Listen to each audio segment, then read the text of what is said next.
Olá pessoal, como vai? Professor Sormani Alves, curso ESA, Sempre História do Brasil. Hoje, na História do Brasil, a gente vai falar sobre o período militar, o período de 1964 até 1985, ok? Nesse período, a gente pode colocar algumas introduções aqui, ó.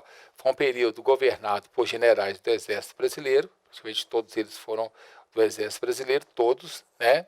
Adoção do modelo de desenvolvimento dependente, principalmente dos Estados Unidos, que na verdade até apoiavam esse período militar justamente com medo do Brasil, como a gente viu de João Goulart, tornar um país socialista, um país comunista, poderia ter essa chance mesmo. Então os militares, em cima disso, tomam o poder, ok? E acaba tendo essas facilidades com os Estados Unidos. Inclusive, os 10 primeiros anos do Brasil, de 64 até 74, houve um crescimento bem grande na economia, justamente por dinheiros investidos pelos Estados Unidos aqui. Que subordinava a economia brasileira ao capital, tecnologia e interesses dos Estados Unidos. Desenvolvimento sem conquistas sociais, muito poucas, tá? Autoritarismo e perseguição política às pessoas que eram consideradas subversivas, às pessoas que eram contra o sistema. Censura, como na época do governo Vargas, que era uma ditadura, tinha o Departamento de Imprensa e Propaganda, o DIP. Aqui também vai ser um período de ditadura militar, vai ter uma censura, principalmente nos 10, 12 primeiros anos, que é o SNI, Serviço Nacional de Informações, principalmente nos setores da imprensa. Ele, durante os 10, 12 primeiros anos, até os 15 anos, ele vai agir de maneira mais intensa, depois um pouco mais brando, mas ele vai acabar somente ao final do governo militar. Então, só eram notícias favoráveis ao governo. As emissoras de televisão, como a Globo, como os jornais, como as emissoras de rádio também. Essas emissoras geralmente faziam seus programas de acordo com os interesses da ditadura militar. Novela, certo? Tudo era de acordo com o SNI. O CNI que determinava o que fazer, qual tipo de música, qual tipo de teatro. Era bem controlado a censura no Brasil, tá? No período ditatorial é assim mesmo. O governo Castelo Branco, primeiro presidente do período militar, Humberto Castelo Branco. Logo de cara, ele vai usar esse programa aqui, né? O PAEG. O PAEG é o Plano de Ação Econômica do Governo. Quando ele vai entrar, a inflação era alta demais. O objetivo era baixar a inflação. A inflação era uma média de 50%, 60% ao ano. Se hoje o Brasil tem uma inflação de 4% ao ano, 60%, 50% é uma coisa absurda. Então, o primeiro objetivo, baixar a inflação e fazer com que o Brasil cresça 6% do Produto Nacional Bruto. Ok? Vai criar o Fundo de Garantia por Tempo de Serviço, nesse período aqui. O Fundo de Garantia por Tempo de Serviço era pelo seguinte fato: as pessoas nessa época, antes dele assumir o governo, as pessoas trabalhavam 10 anos, depois de 10 anos elas tinham estabilidade no emprego e não poderiam ser mandadas embora mais. Só que aí, o que estava acontecendo, quando a pessoa fazia 8 anos, 9 anos de empresa, eles mandavam essa pessoa embora. O governo do Humberto Castelo Branco decidiu criar o Fundo de Garantia de Serviço, ou seja, porque a pessoa era mandada embora e não recebia nada. Praticamente ele recebia as férias que ele tinha para receber, o salário que ele tinha que receber. Então foi criado um fundo. Aí você trabalhava 10, 12, 15 anos na empresa. Quando você fosse mandado embora, você tinha um fundo para você aguentar aquele período que você estava desempregado, ok? O Banco Nacional de Habitação, o BNH, construir casas populares, como o Brasil ainda estava em processo de urbanização, muitas pessoas indo para as cidades. Nesse governo militar foi incentivado bastante a vinda da população, criou-se muitas casas.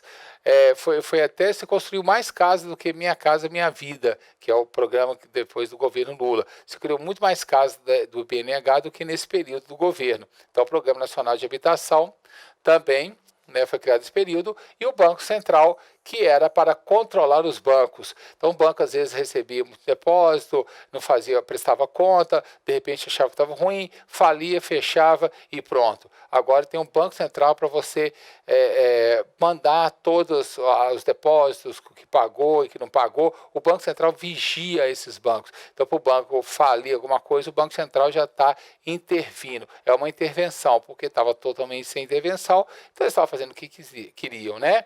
Então, o Fundo de Garantia, BNH, o Banco Central, o 13º salário, que tem uma parte triangular e a outra entrou em vigor aí junto com o governo militar, são conquistas sociais no primeiro governo aí do Humberto Castelo Branco.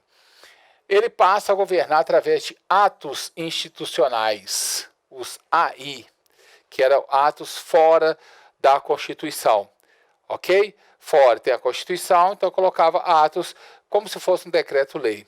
Primeiro, 9/4/64, que assim que ele assumiu depois de um período, né? O ato institucional número 1 autorizou a cassação de mandatos de direitos políticos e todas as pessoas, direitos políticos, geralmente os governadores, os prefeitos, os deputados, os senadores, que eram contra o governo, eles poderiam autorizar os mandatos deles serem cassados, tá?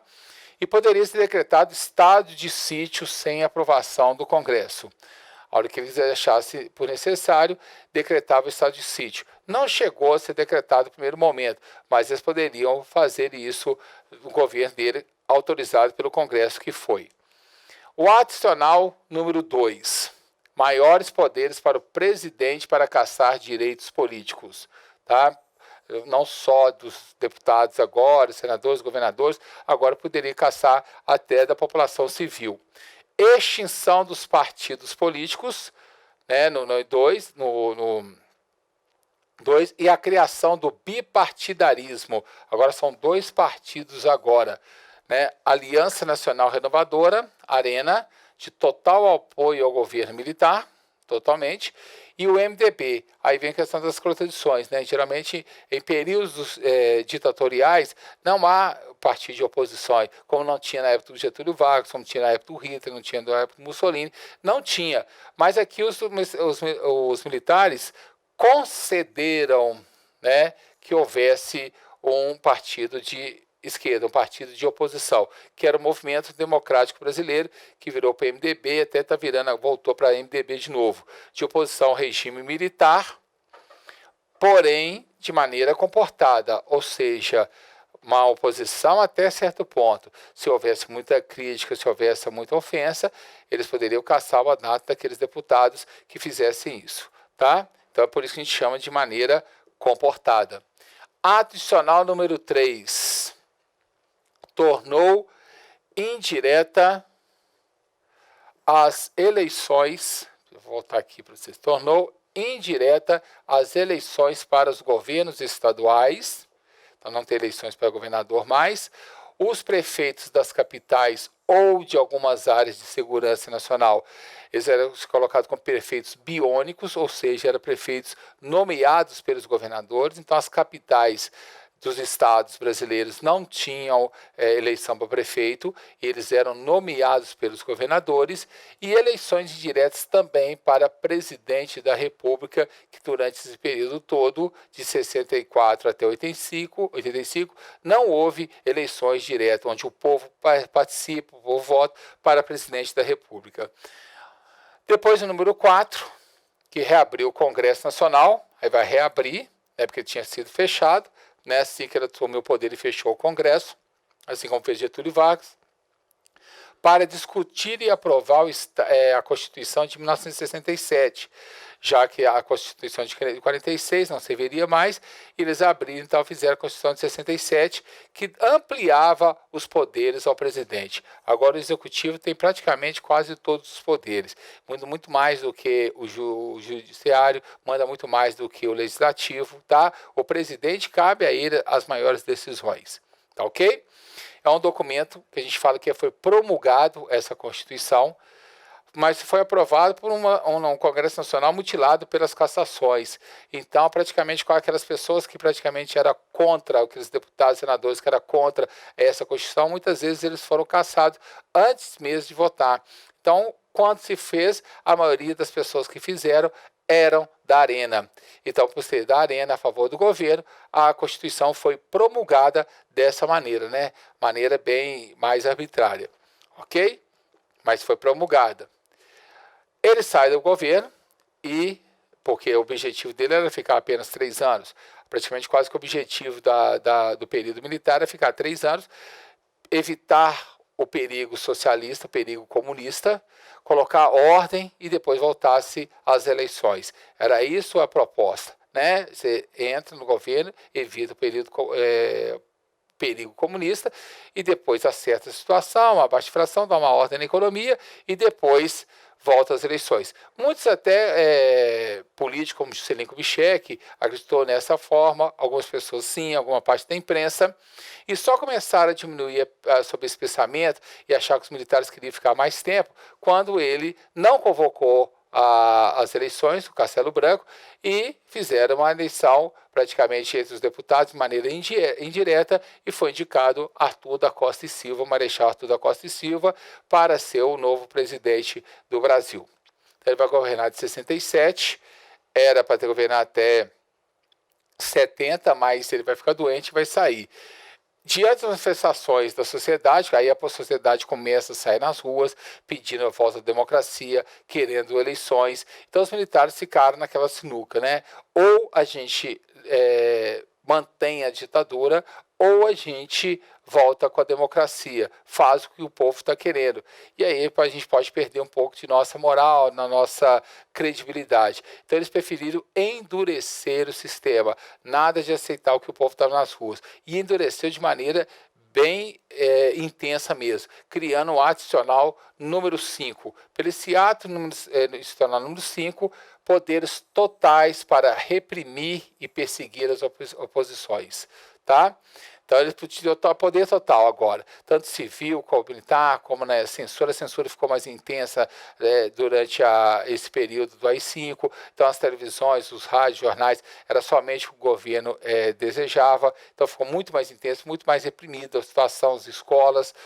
Fechado o Congresso Nacional, eles podiam fechar a hora que quisesse o Congresso Nacional. As assembleias legislativas, se alguns deputados de algum estado estavam falando mal, eles podiam fechar a assembleia, como podiam fechar as câmaras de vereadores na hora que eles achassem melhor. Mesmo que fosse do Maranhão, se fosse do Rio Grande do Sul, tem alguma coisa, eles podiam fechar a hora que bem entender.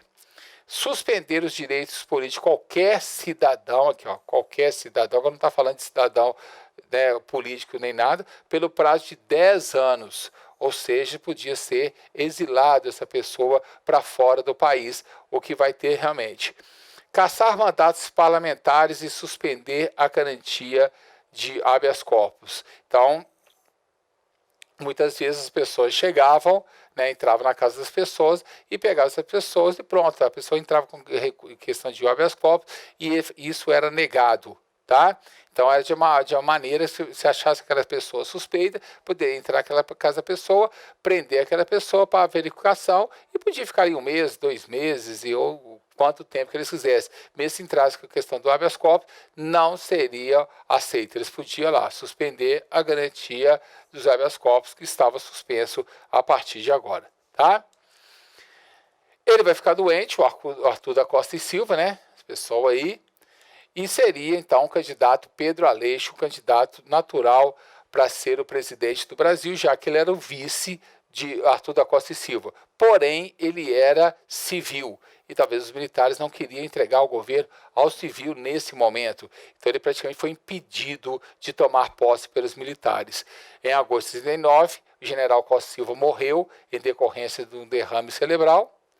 Com a morte dele, uma junta militar assumiu o poder.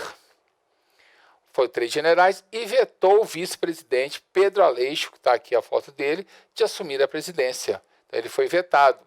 Em 30 de outubro de 69, de agosto a outubro foi uma junta, assumiu a presidência o general Emílio Garrastazu Médici. Tá? Ele foi impedido, muito mais por questão de ser um civil.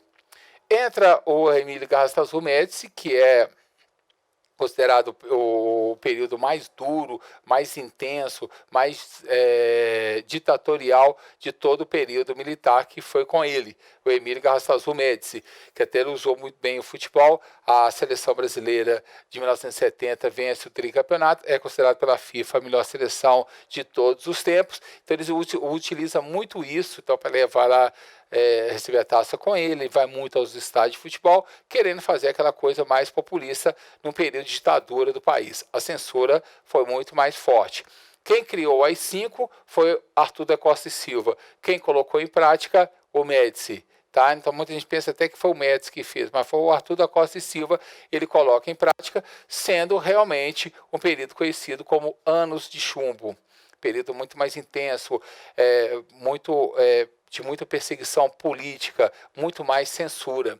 Colocou em prática o AI-5 e propagandas, inclusive nessa época foi presa aqui Dilma Rousseff, como vocês estão vendo aqui a questão da foto. É ela que tá na foto aqui, então ela nesse período ela era contra o governo militar, fazia parte de grupos de esquerda contra o governo militar e foi presa durante 2 anos em São Paulo. Saiu de Minas Gerais e foi presa em São Paulo. Depois que ela acabou sendo liberta, depois de 2 anos, ela acabou indo para o Rio Grande do Sul, não militando mais em grupos contra o governo militar. Então aí a propaganda Brasil ama ou deixe, né? A propaganda, ou você ama o Brasil do jeito que ele é, ou você sai do Brasil, tá? Ou você gosta do jeito que está essa política, ou você sai fora. Esse é um país que vai para frente, é outro slogan. São propagandas chamadas ufanistas, aquelas propagandas de incentivo ao governo, o governo é melhor e tudo mais, tá? E aí,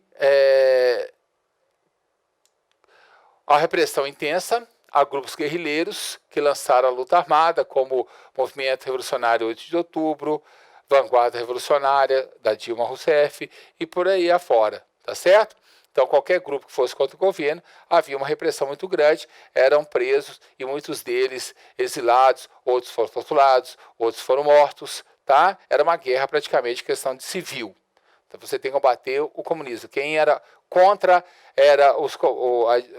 os militares era contra a questão dos comunistas. Então, para fazer isso mesmo, eles usavam de todas as formas de repressão, como eu falei com vocês, prisões, torturas, exílio, até morte, para reprimir esses movimentos. No governo dele teve a construção da Transamazônica, verdade, para cortar a floresta toda para fazer ligações de um lado norte e sul da floresta. Não vai dar muito certo, porque a floresta foi desmatada na época, mas com as chuvas que sempre caem na região, a floresta voltou e para ultrapassar naqueles locais era mais complicado. E a ponte Rio-Niterói. Então, a construção da Transamazônica e a ponte Rio-Niterói, que era necessário na época, uma das maiores obras de engenharias na época de 73. Criação da Telebrás e do Instituto Nacional de Colonização e Reforma Agrária. Reforma agrária foi colocada aqui para que se fizesse reforma agrária, mas do jeito que os militares queriam, né? Não com invasões de MST, não invasões de nada, era da forma que eles achavam melhor.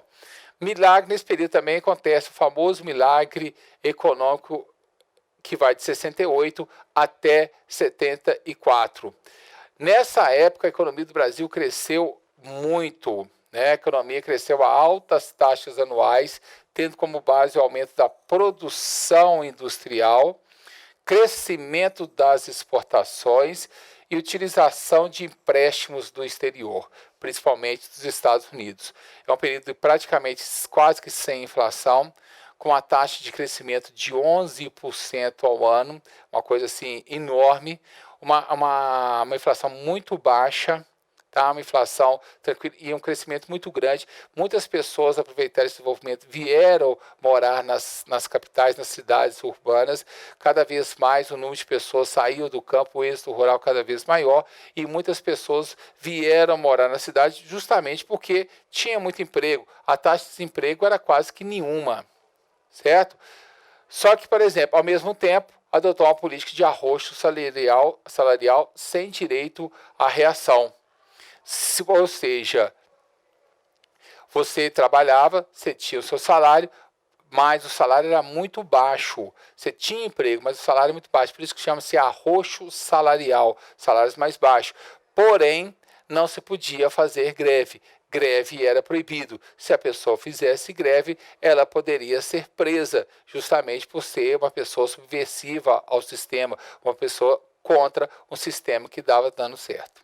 O aumento das favelas foi muito grande na área urbana. Realmente foi bastante, porque o êxodo rural aumentou e muitas pessoas vieram e acabaram, não tinha tantos lugares para morar, então acabaram indo para as periferias ou dentro das cidades. O aumento das favelas foi bastante intenso nesse período. Outra coisa desse período, aumento de 200 milhas do litoral brasileiro, que a gente vai conseguir isso aqui, né? Então, esse aqui, ó, deixa eu mostrar para vocês aqui primeiro. Nós temos aqui o litoral brasileiro, aqui era praticamente isso aqui, 12 milhas o nosso litoral, a fronteira. Ele conseguiu nesse período que aumentasse vou colocar, diminuir esse aqui, conseguisse para 200 milhas, de 12 para 200 milhas a nossa questão da fronteira nossa marítima, ok?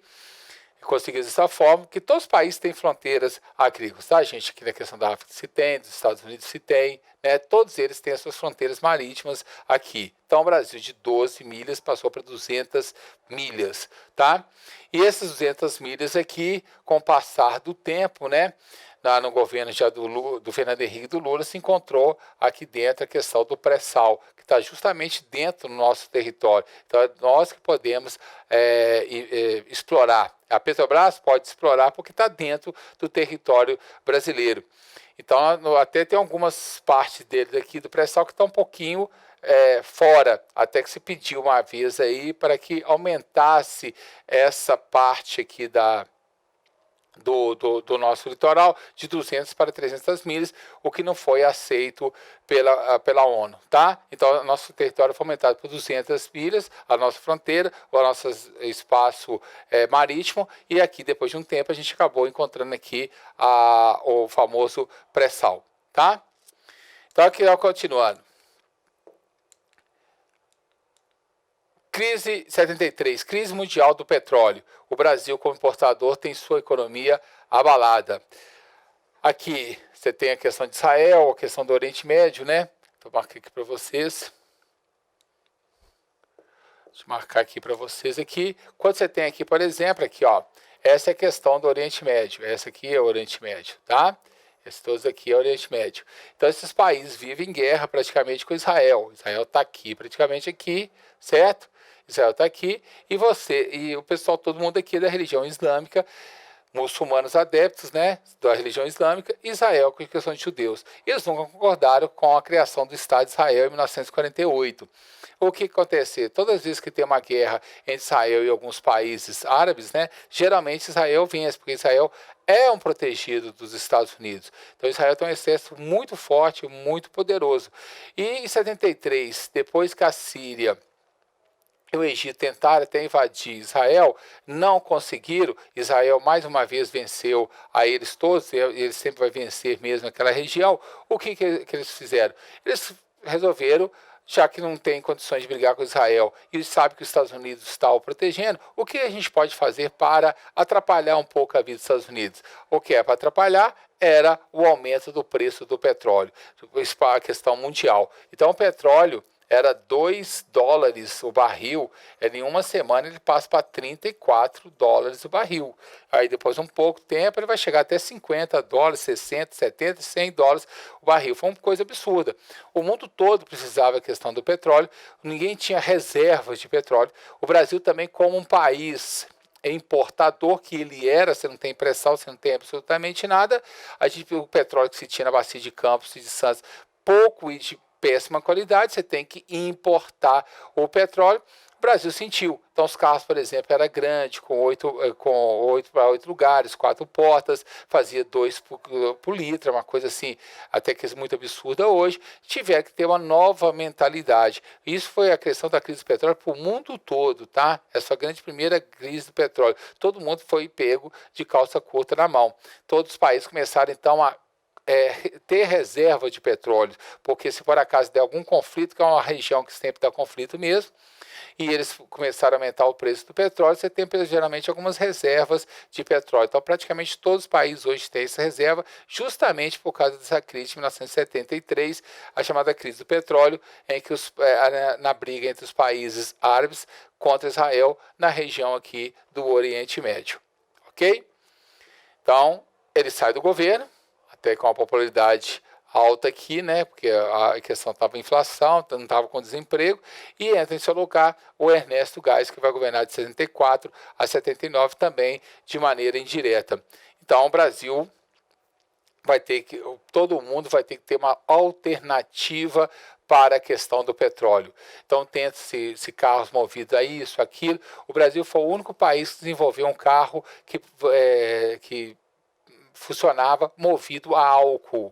Certo? A Fiat Automóveis chega na região de Minas Gerais, região de Betim, em 1973, e ela é 73, 74, e lá ela faz o Fiat 147, que vai ser o primeiro carro produzido em série a álcool no mundo. Em 79 é o primeiro país a fazer isso, carro a álcool em série, certo? E aí o Brasil tem uma alternativa para a questão do petróleo. Se hoje a gente tem aí a questão do álcool e gasolina, foi nessa época justamente por causa da crise mesmo. Então o Brasil resolveu investir na produção de carro a álcool a partir do governo do Ernesto Geisel. Já tem umas pessoas já contra a censura, né? Contra a censura, já começam algumas passeatas, já começa algum problema de crise, porque quando teve a crise do petróleo, os preços aumentaram muito, bastante. Então, você sabe quando a economia está bem, então de 64 até 74, como a economia estava muito bem, não há praticamente reações. Há reações para acabar com a ditadura, contra o governo, mas aquelas reações dos trabalhadores não, porque na verdade tem emprego, mesmo que o salário foi ruim, mas graças a Deus eu estou trabalhando e ganho esse pouquinho. Mas de 75 até 85, os próximos 10 anos, são anos de crise, porque os Estados Unidos vai diminuir os investimentos no Brasil por causa da crise do petróleo. Os Estados Unidos também foi afetado. Ele investia muito no Brasil, agora vai diminuir. Se diminui, a gente crescia com dinheiro de quem? Dos Estados Unidos, com dinheiro de um cheque especial. Se aquele cheque especial dá uma cortada, você também vai ter problemas. E isso vai acontecer no Brasil também. Os Estados Unidos diminuem investimento no Brasil, o Brasil acaba também começando a ter uma crise muito violenta. E até 85 a crise vai cada vez pior, com o aumento do desemprego, aumento da inflação, aumento da dívida externa, coisas que durante 64 até 74 estava, de certa maneira, controlada. Favorável à devolução gradual do poder a civis. Como ele falava, ele colocava, o presidente estava disposto a promover uma gradual, lenta e segura abertura democrática, tá? Gradual, lenta e segura abertura democrática. Ou seja, gradualmente a gente vai devolver o poder, lentamente, mas se começarem com muitos protestos, muitas reivindicações, não vai ter volta da democracia. Ele até seria o último dos presidentes, certo? Ele que devolveria o país à democracia, mas não devolveu não. Realmente começou a chamada distensão, mas não foi levada adiante não. Porque mesmo, pelo menos no final do governo dele, ele fechou o Congresso novamente, tá certo? Então aqui, ó, diminuição da severa ação da censura aos meios de comunicação, certo? Mas continuava a censura ainda, ela não estava tão intensa como foi na época do AI-5, mas diminuiu um pouco. Devido à crise mundial do petróleo, em seu governo foi criado o Proálcool, tá? O Proálcool, eu falei com vocês a questão do carro a álcool, o único país do mundo a ter essa tecnologia, a fabricar um carro movido a álcool. Em 74, eleições livres para senadores, deputados e vereadores. Senador, deputado e vereador, as eleições eram diretas, o povo votava. O povo não votava para governador, prefeito das capitais e o presidente da república. O MDB, que era o partido de oposição, obtém vitórias, certo? Obtém vitórias, o que assusta o governo, ou seja, o povo começa a dar uma resposta, já não queria mais a ditadura militar, já não queria os militares no poder, e o país começa a ser uma crise até econômica também. Então, era necessário mudanças. Em 75, Vladimir Herzog, né, que era um jornalista que falava contra o governo, ele acaba sendo morto, né, suicidou nas cadeias, segundo algumas colocações dos militares, suicídio, outras, está praticamente quase comprovado na Comissão da Verdade, que eles mataram e fizeram essa foto dessa forma aí. Em 76, retrocesso na abertura política através da Lei Falcão, que limitava a propaganda eleitoral dos candidatos na rádio e televisão.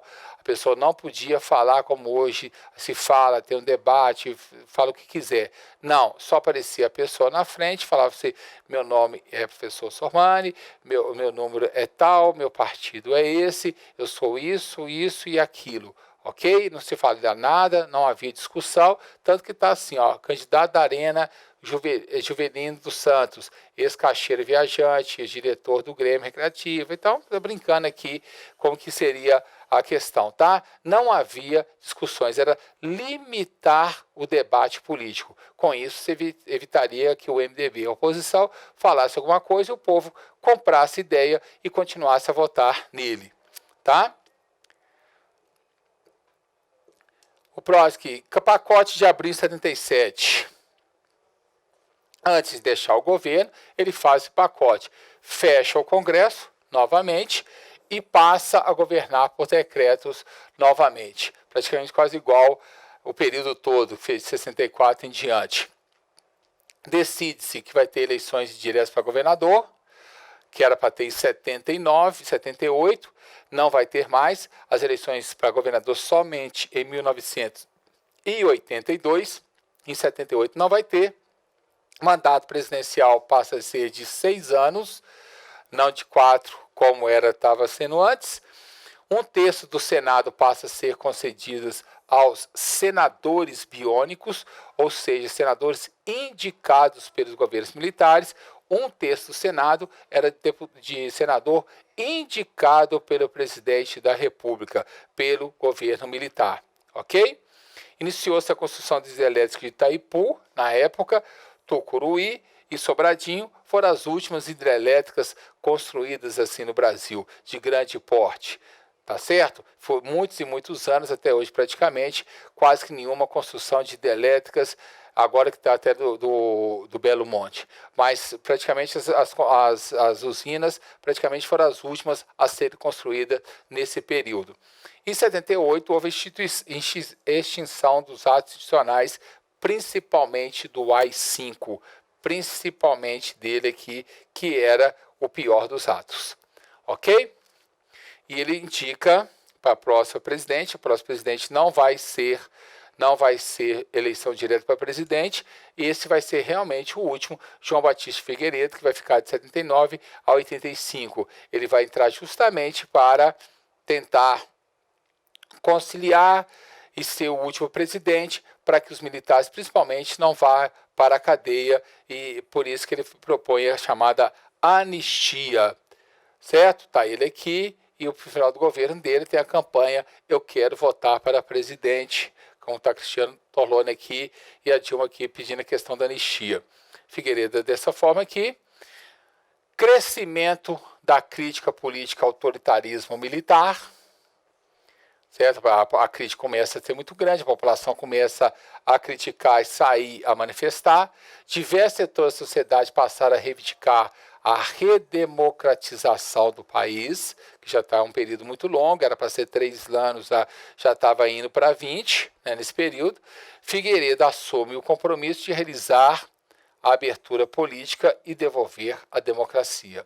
Então, ele vai falar que vai ser o último desse presidente, ele vai fazer a transição e o final do governo dele, o Brasil vai entrar para a democracia, vai ter eleições e tudo mais, assim ele prometeu.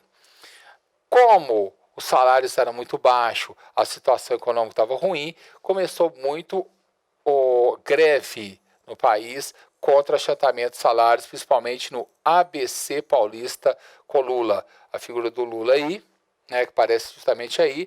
Lula aparece mais no final do governo, ele como presidente do sindicato, a partir de 78, a partir de 79, há sempre greves no ABC Paulista, Santo André, São Bernardo, São Caetano, justamente por causa da questão de reivindicando melhores salários.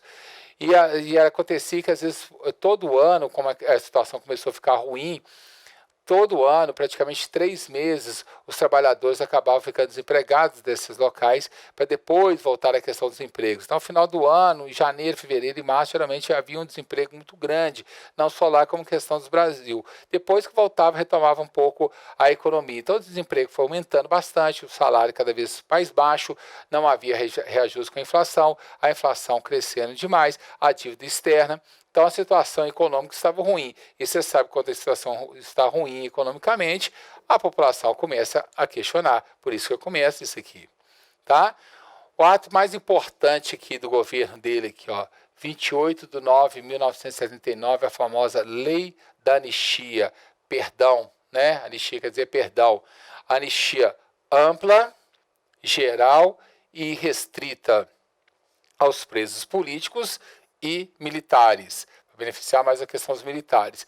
Então foi decidido que nada que aconteceu durante o período militar poderá ser investigado. Na verdade, dessa forma, ninguém vai ser preso.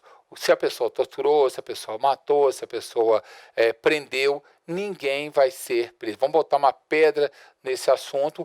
Houve uma anistia geral, ampla, não só para os militares, que era, o pensamento primeiro era para ele, mas como houve um protesto muito grande da população, que saía nas ruas aí, exigindo ampla geral, para todo mundo, muitos presos políticos foram também beneficiados. Aí, no caso, por exemplo, eu falei com vocês a questão da Dilma, por exemplo, a Leonel Brizola, que estava fora do país, pôde voltar, Miguel Arraes, por exemplo, muitos presos políticos que estavam fora do Brasil, como José Serra, Fernando Henrique Cardoso, que também era contra o governo e foram expulsos do país, essas pessoas puderam voltar, foram anistiados. Então, a anistia beneficiou aos militares e a questão dos presos políticos também. Então, você não pode, se uma pessoa torturou aquela época, algum militar, e por acaso estiver vivo dessa forma ainda, ele não vai ser preso nunca. A lei da anistia ainda está em vigor. Em 2010, tentaram até acabar com ela, mudar algumas coisas, não foi aprovado pelo Tribunal Federal. A lei da anistia continua no Brasil. Ninguém pode ser declarado culpado por absolutamente nada do que aconteceu dentro desse período militar. Aumento da dívida externa, inflação e desemprego. Aí você sabe que quando tem uma crise econômica, a população começa a manifestar mesmo, né? Devido ao aumento da crise econômica, o Brasil teve que recorrer ao FMI, o Fundo Monetário Internacional. Lembra quando eu falei que a primeira vez que a gente foi ao Fundo Monetário Internacional foi com o governo de Juscelino Kubitschek em 1957, que até 67 o Brasil ficou devendo ao FMI, depois o governo Castelo Branco acabou pagando, com a ajuda até dos Estados Unidos. Agora, o Brasil teve que entrar novamente. 1982 ele entra e vai ficar até 2010, quando a economia do país está um pouco melhor, o governo já era do Lula, e aí teve um acordo de pagamento ao FMI. Hoje o Brasil não está devendo a questão do FMI, mas pode pegar o dinheiro a hora que for. O FMI é como se fosse um cheque especial. Precisou, ele está à disposição. Só que pegar dinheiro com o FMI é uma fria violenta. Os países passam apertado porque eles cobram juros muito altos e fazem uma política de austeridade. E nessa política de austeridade você não investe muito em saúde, educação, infraestrutura, porque o primeiro motivo você tem que pagar eles. Outro fato acontecido no governo de João Batista Figueiredo foi o fim do bipartidarismo. Vocês lembram que tinha a Arena, né, aqui, e o MDB, esses eram os partidos. E a partir de 82, volta-se o pluripartidarismo. Os 5 partidos, por exemplo, PDS, Arena tornou-se PDS, Partido Democrático Social, o MDB passou a se chamar-se PMDB, hoje até voltou a ser o MDB, passou a ser o PMDB na época. O Lula fundou o Partido dos Trabalhadores, a filha de Getúlio Vargas fundou o Partido Trabalhista Brasileiro, fundou não, né? Voltou, porque na verdade foi fundado na época por Getúlio Vargas. E o Leonel Brizola, do Rio Grande do Sul, formou o Partido Trabalhista, Democrático Trabalhista, o PDT. tirando o PDS, todos os partidos ainda estão em luta aí pelo Brasil. Eram 5 partidos. Hoje nós temos 34 partidos. Na minha opinião, os 5 partidos estavam de bom tamanho. 34 é muita coisa. É mais para ganhar dinheiro, é mais para corrupção. Eu não acho necessário. Eu acho que 5 partidos seria o ideal. Em 82, teve eleições, finalmente, para governador. Tá? As eleições de governador no Brasil todo. E a maioria dos candidatos foram eleitos do partido de oposição. Era de se esperar isso, né? O partido que ajudava o governo ainda era o PDS, que era a questão da ex-arena. Mas, na época, por exemplo, como a situação econômica estava ruim, sabe que a maioria dos estados, principalmente Sudeste, Sul e até o Centro-Oeste, a maioria das vitórias foram de candidatos contrário ao período militar, ao regime militar. O Nordeste ainda manteve a maioria dos governadores do PDS, da questão da ex-arena, tá certo? Em 84, outro ponto importante, até coloquei para vocês que o Lula e Fernando Henrique, sempre nesse período andavam sempre juntos aí, né? Depois começaram a briga aí para a questão de presidente. 84, campanha em favor das eleições diretas, as chamadas diretas já. Em 1984, vocês estão vendo aqui o grande número de pessoas em São Paulo, Chico Buarque, a população aí queremos eleger o presidente. Essa campanha da direta já foi uma emenda Dante de Oliveira também, chamada Emenda Dante de Oliveira. Esse deputado fez uma emenda à Constituição. A Constituição que tinha era de 67, que não previa eleições para presidente da República. Então ele fez uma emenda à Constituição para que houvesse eleições diretas para presidente em 1985. Só que quando ele falou isso, a população, né, talvez cansada da questão da crise econômica, questão do desemprego, a economia ruim, até cansada da questão dos militares, sai às ruas, o movimento começou muito pequeno e foi crescendo, chegou até 1 milhão de pessoas em São Paulo, para vocês terem uma ideia, a passeada querendo as diretas já. Então, muitos artistas, muitos jogadores de futebol, muita gente se apegou a essa questão das diretas já, e ela foi crescendo bastante. E ela chegou para os deputados votarem se era a favor ou contra a emenda da Dante Oliveira, que previa as eleições diretas em 1984. Era um clamor grande da população. A população sai às ruas, certo? Depois de de 20 anos, mais de 20 anos a população sai às ruas, sai agora pedindo a volta da democracia, a volta das eleições diretas para presidente da República, por isso que chama direta já, assim em 85. Como a maioria dos deputados era ainda do PDS, como 1/3 dos senadores eram senadores biônicos que a Arena tinha nomeado, que os militares tinham nomeado, que era do PDS, a emenda não foi aprovada. As eleições só poderiam acontecer em 1989. Eleições diretas, 1989, o que aconteceu mesmo, e o Collor de Mello acabou vencendo as eleições. Para 85, foi rejeitado a questão da direta já e ficou estabelecido que as eleições seriam de forma indireta, ou seja, os deputados e senadores queriam escolher o próximo presidente. Aí houve mesmo as eleições indiretas entre Paulo Maluf, que representava o PDS, que era o candidato dos militares, foi ex-prefeito de São Paulo, ex-governador, e o Tancredo Neves, ex-governador de Minas Gerais, que tinha sido eleito em 82 para governador, seria o nome do consenso, do PMDB. Eles não iam colocar Lula, eles não iam colocar Brizola, eles iam colocar uma pessoa mais conciliadora para fazer a transição para a volta da democracia. Nisso, muita gente pensou que poderia o Paulo Maluf vencer, mas só que a população começou a sair às ruas novamente. E o clamor era para a vitória de Tancredo Neves. E aí, então, os deputados, ouvindo o clamor das ruas, logicamente eles fazem isso em média também, porque eles pensam sempre na próxima eleição, para ele ser eleito, vai que ele vota contra nas próximas eleições, e não é eleito deputado ou senador. Como o clamor foi muito grande, uma média danada, que eles fizeram, eles votaram para Tancredo Neves ser o presidente do Brasil e tomar posse em 1985. A eleição foi em janeiro de 85 e ele ia tomar posse no dia 15 de março de 1985. Tancredo Neves tomaria posse como presidente do Brasil, não eleito pelo povo, mas de maneira indireta, mas seria a transição. Figueiredo sai do poder, né? Sai até pela fundo da presidência, não quis dar entrevista nem nada, pediu até que o povo se esquecesse dele. O Brasil, a população fica muito feliz pela volta da democracia, principalmente aí já muitas festas sobre isso, só que quando foi assumir a presidência, no dia 15 de março de 85, o Tancredo Neves não aparece, tem uma crise de hepática, praticamente, né? Ele teve que operar às pressas, tá?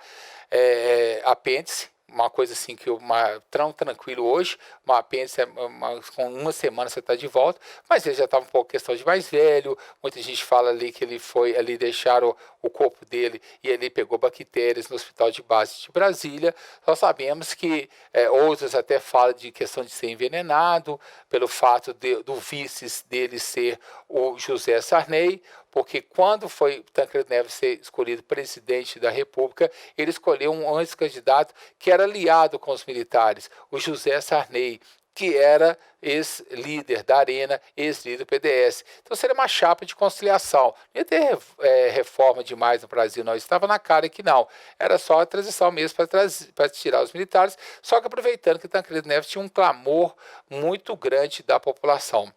Então ele passa mal, vai ser internado de apêndice, passa-se até dia 21 de abril de 85 e ele acaba falecendo ali. Ele fez 7 operações. Quando estava na terceira, a gente já sabia que já não ia aguentar mais as coisas. Ele fez 7 operações, foi morto, estava lá em São Paulo, saiu de Brasília, foi para São Paulo, depois de São Paulo foi para Belo Horizonte, até ser enterrado em São João do Rei, a terra natal dele.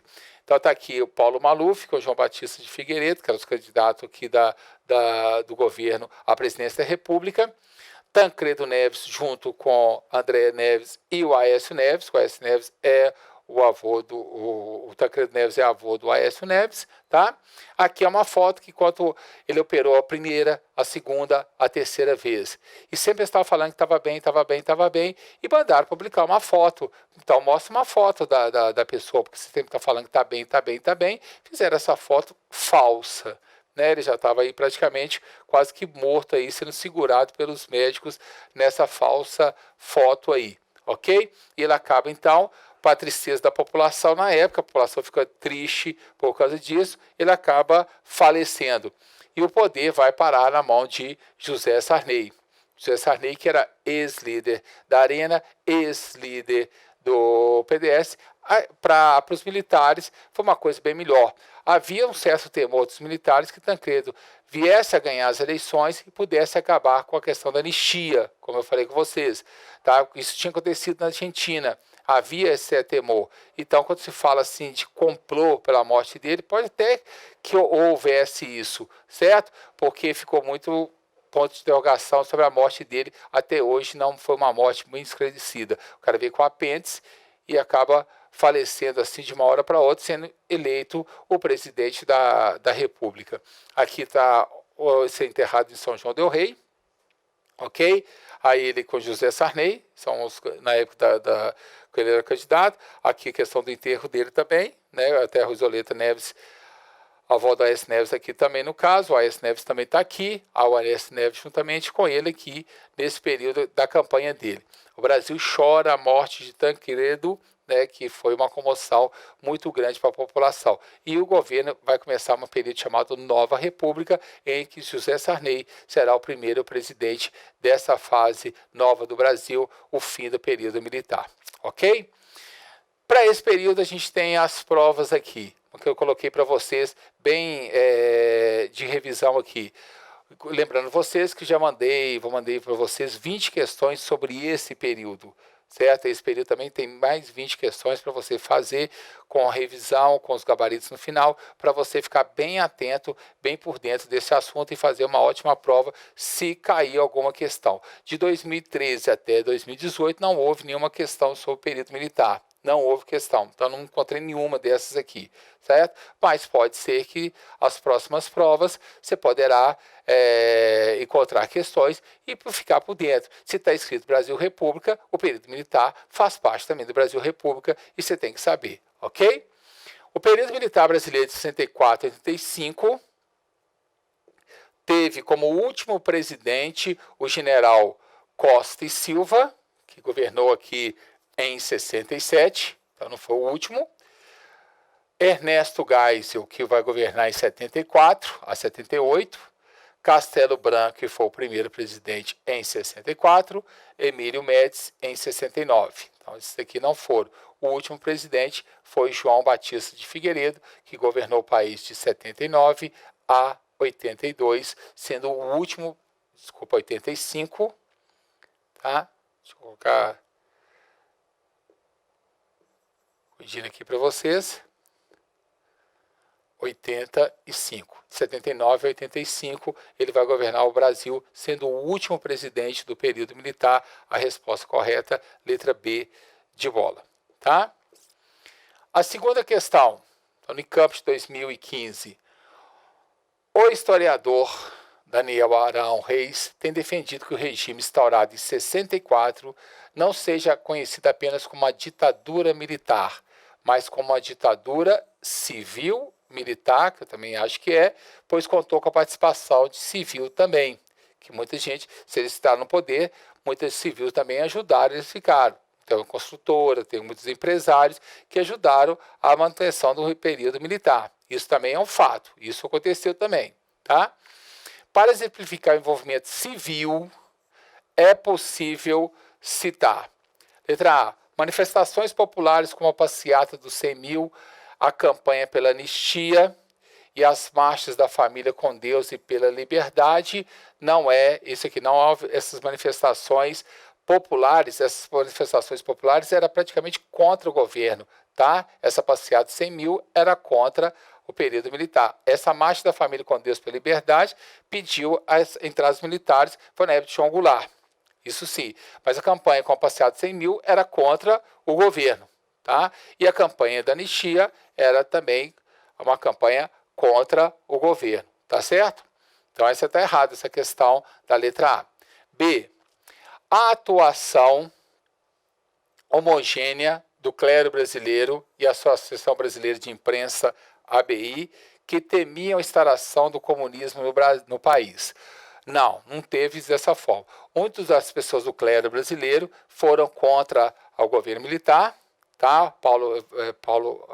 Dom Evaristo Arce também foi um, ok?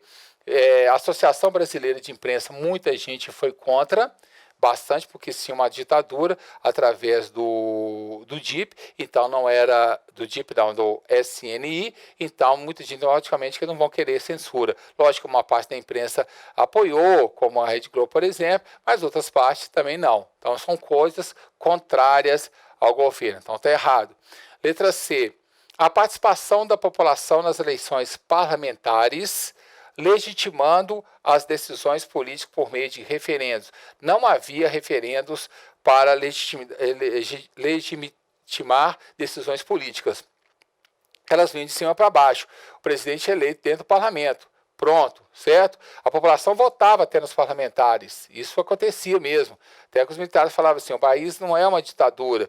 A população elege os deputados e senadores e eles elegem o presidente. Mas qualquer ato, por exemplo, ato número 1, 2, 3, 4, 5, era de cima para baixo. Não tinha o povo fazer referendo. Hora nenhuma eu falei isso com vocês. Então está errado essa questão. E a letra D. O apoio de empresários, que aconteceu mesmo, grupos midiáticos, como a Rede Globo, a da mídia, políticos civis, muitos a favor, e classe média urbanas, que dava sustentação aos militares. Esse grupo deu sustentação mesmo. Empresários, alguns grupos da mídia, políticos civis, né, classes médias, urbanas, que sustentavam. Se você é a população não. A população ficava alheia disso. Quanto menos participação na política, melhor. Mas esse grupo deu sustentação. Como está pedindo para exemplificar o envolvimento civil, é possível aceitar, colocar que essa é a resposta correta, a letra D de dado desse período aqui. Então, essa número 2 seria letra D, que deram apoio para eles. 3. Durante grande parte do período militar, tanto no Rio Grande do Norte quanto no restante do país, porque a questão foi lá do Rio Grande do Norte, está vendo? Houve a prevalência de apenas 2 partidos políticos oficiais. Universidade Estadual do Rio Grande do Norte, em 2015. Assinados, quais os 2 partidos que vão ter? PSD é depois do período militar, ANL no governo Getúlio Vargas, está fora. PT depois do governo militar, foi criado até no governo militar, mas no final do governo militar. PCdoB era partido clandestino, só volta, ele foi colocado na ilegalidade em 1947 e depois só vai voltar depois de 1982. PMDB, que depois só foi criado em 79, no final. PTB foi criado na época de Getúlio Vargas e volta a ser criado em 79. Está perguntando quais os 2 partidos durante o governo militar, ó, durante grande parte do período militar. PDT em 82, final do governo. PSD, depois do governo militar. Os 2 eram Arena e o MDB. Arena a favor do governo, MDB oposição comportada. Tá? Os militares concederam existir o PMDB, é assim que eles falavam. Então, a número 3, letra E. Número 4. Número 4 aqui. O ato institucional, número 5, o AI-5, editado durante o governo general Costa e Silva, que foi colocado em prática pelo presidente Garrastazu Azul Médici, permitiu a ex-presidente da República, entre outras medidas. O que o ato permitia? Convocar uma Assembleia Nacional Constituinte. Nunca.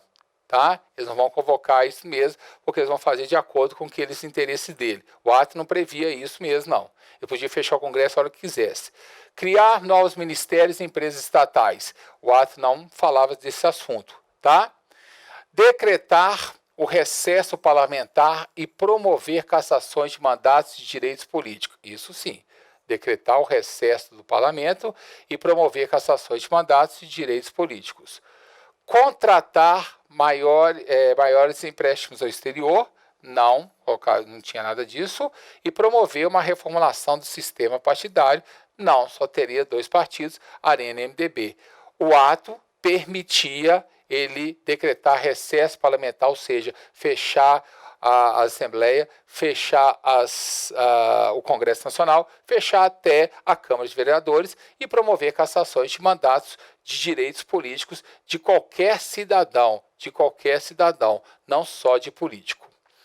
E a número 5 aqui, o movimento Direta Já, que promoveu em 84 uma intensa mobilização popular a favor da eleição direta para presidente da República, teve como resultado imediato a eleição de um governo popular e democrático chefiado por José Sarney, né? Não é um governo popular e nunca foi, tá? Então está errado essa questão. A eleição do candidato da oposição Tancredo Neves pela via direta, que foi, como não teve a questão das diretas já, o Tancredo Neves foi eleito o presidente. Não foi José Sarney, que só vai assumir depois que o Tancredo Neves acaba falecendo. A primeira eleição direta para presidente da República, a primeira em quase 30 anos, com a vitória de Fernando Collor de Mello. Isso vai ser em 1989, não nesse período aí, tá certo? A anticandidatura de Ulisses Guimarães e a convocação da Assembleia Nacional Constituinte. Isso vai ser em 1988, tá? Já passado por esse período. A revogação dos atos institucionais, após a derrota de emendas diretas. Revogação dos atos institucionais foi em 78, no governo do Geisel. Então, a resposta correta é isso aqui, a eleição do candidato à oposição, Tancredo Neves. Essa é a pergunta. Promoveu uma intensa mobilização popular, teve como resultado imediato, isso até aconteceu, mas depois, imediato foi isso aqui, a eleição dele em 1985, em janeiro de 85, ele foi eleito presidente do Brasil. Ok? Bons estudos, tudo bom para você, um grande abraço e até a próxima.